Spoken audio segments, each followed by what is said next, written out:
What kind of government will Biafra run? What will be the fates of different ethnic nationalities in Biafra?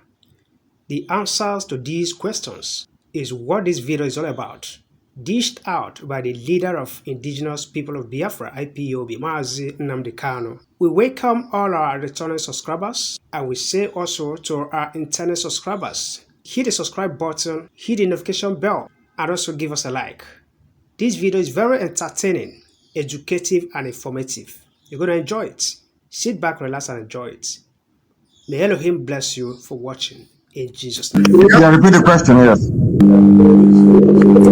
So the question goes like this. What kind of government will Biafra adopt? What system of government will the Biafran nation adopt? It is going to be called the Biafran system, and it's very unique.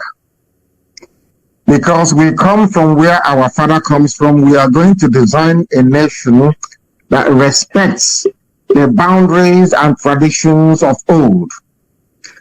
In a modern, the modern equivalent will be a mixture. Please, people should write this down.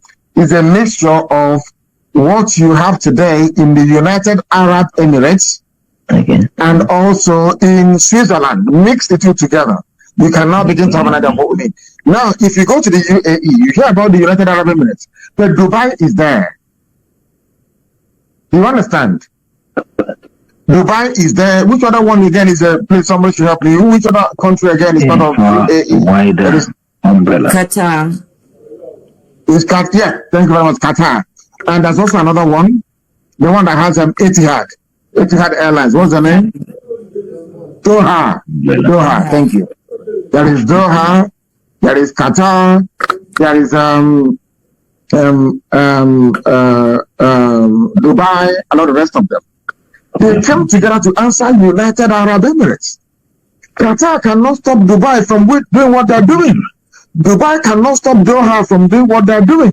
In fact, they have so much competition that the three best airlines in the world are from the UAE, namely Emirates, Etihad, and Qatar.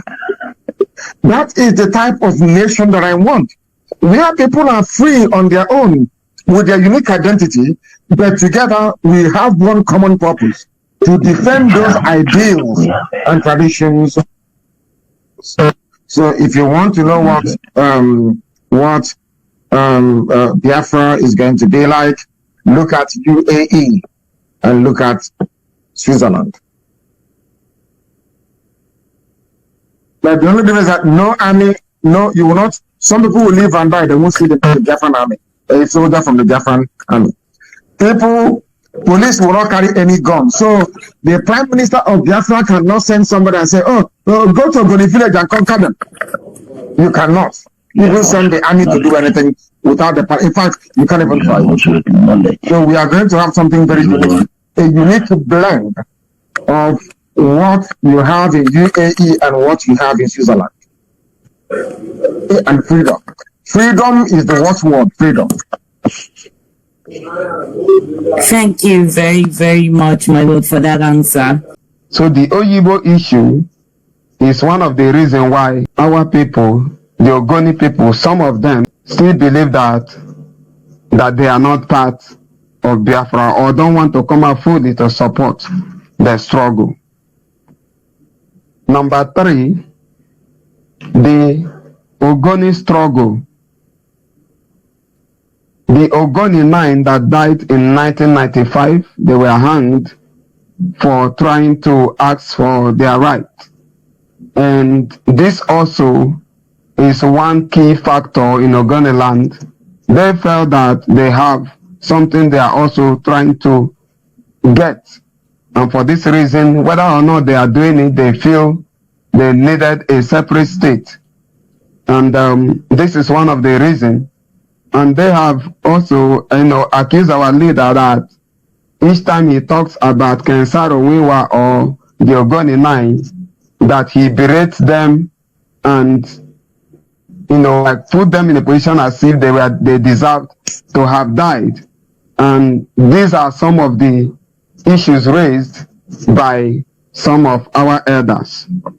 Then number 4, I would like our leader to throw light on how is it going to be finally when Biafra comes, what is the fate of the Ogoni people?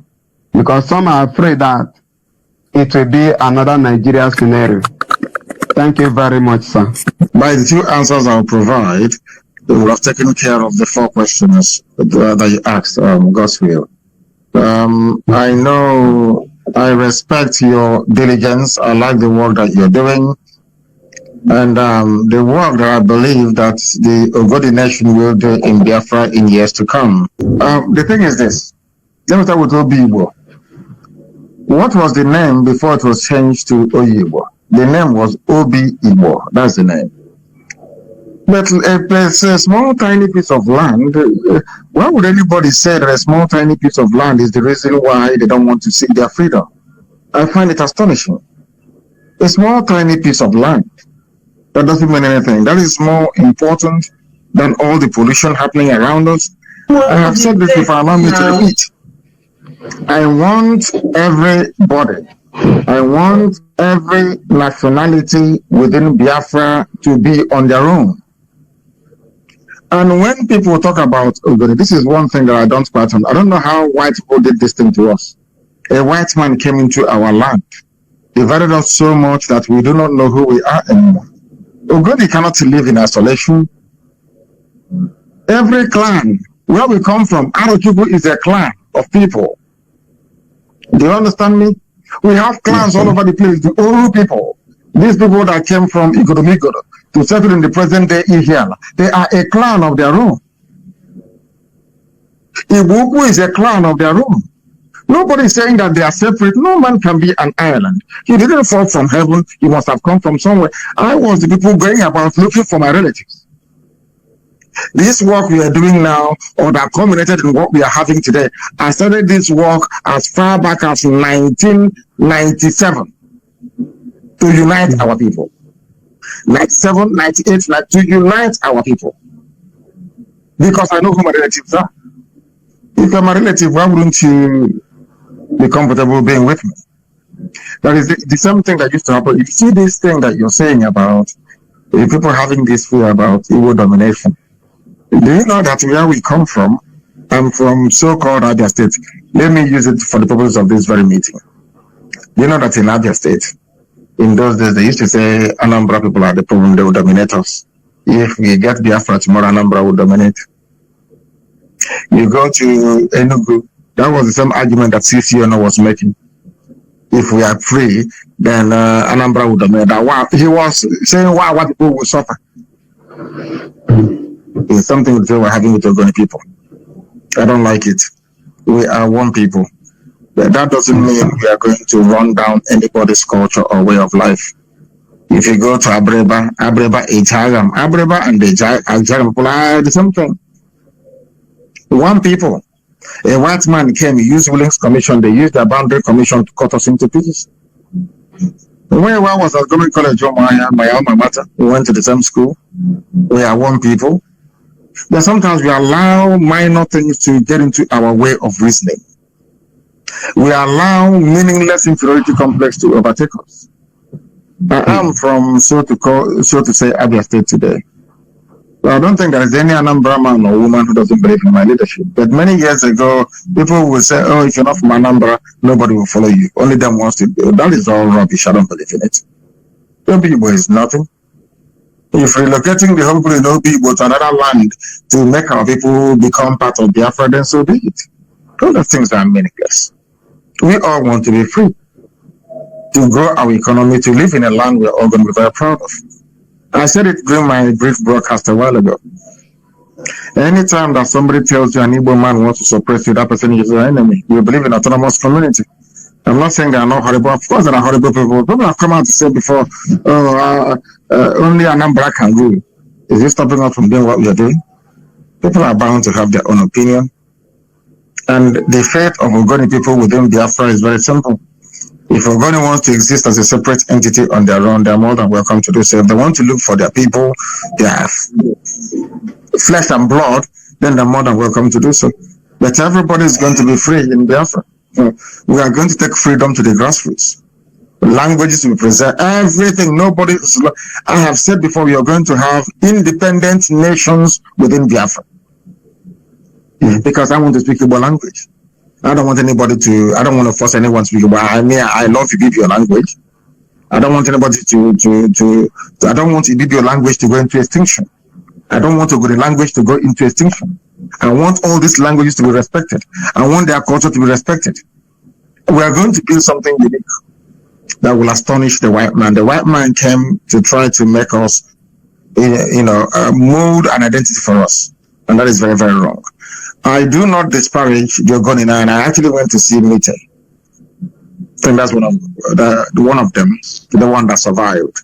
I went to his office to see him in the year 1998. His office used to be around Niger Street. Me myself, I went there to see him face to face personally, to preach to him what I'm preaching to you today. Mite, his name is Mite, the lawyer. He knows me. I went to see him, and we're communicating for very many years until we lost communication.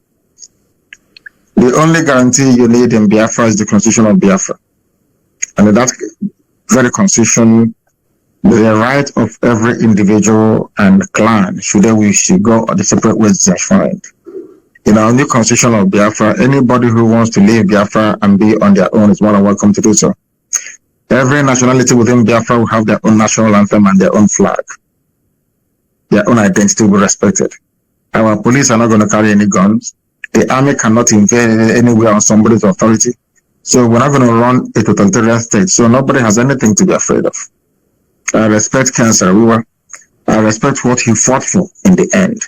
All I tried to point out and to fault was the beginning. If we were together as one family, they wouldn't have killed him, of course not. That is why division is not good, especially within a family. The reason why I don't want Nigeria to stand is because we are not one people. You must understand this. We are not the same people. I want everybody to be on their own. And as for what I want to, when I talk about cancer, I want to lecture our people that the only person who can defend you is your brother. And this is what I wanted to preach on that very day. You came to my house, arrangements were made for me to go to Ogoni land, but it wasn't possible because I was attacked on my way to Ogoni land. I will come before the elders to preach something that I'm preaching to you now. We have to be one. When we go and get freedom, then we can go our separate ways if we want. But to tell me that an Igbo man will travel from Igbo land and go to Ogoni land to tell them what to do when Biafra comes is rubbish. Won't come. Cannot happen. I won't allow it. An Igbo man cannot go to Igede. If Igede wants to be on their own, they be on their own. Nobody can force anybody to do anything. All these things will be in our constitution, and everybody will get the right to vote according to clan. Every clan will vote to join. If Ogoni votes and says they don't want to join Biafra, I wish them all the best with Fulani Janjaweed. But if they come with Biafra, I know the type of future that awaits them. Please, we are one people. And in a new Biafra, from our constitution, you will know there will be no room or space for any of this nonsense. Because, as I told you, go and look at the United Arab Emirates model. You cannot go from Dubai to go to Doha and tell them what to do unless you have somebody from Doha inviting you. Before you go to Ogoni land to invest, in fact, you must have a representative who is Ogoni that owns part of that business as they're doing today in Dubai. That's what they do. We know what we are doing. There will be no room or space for that. Heaven forbid. Because we are all one people. Equally is Igbo. I can tell you where you come from if you're lost. I know where Ogoni comes from. Ken Saro-Wiwa is that is the forget about all these useless discussions. Let me tell him now. We are one people. Thank you very much. Thank you very much, my Comrade Mali, unmute your mic. Good evening, my director, able leader.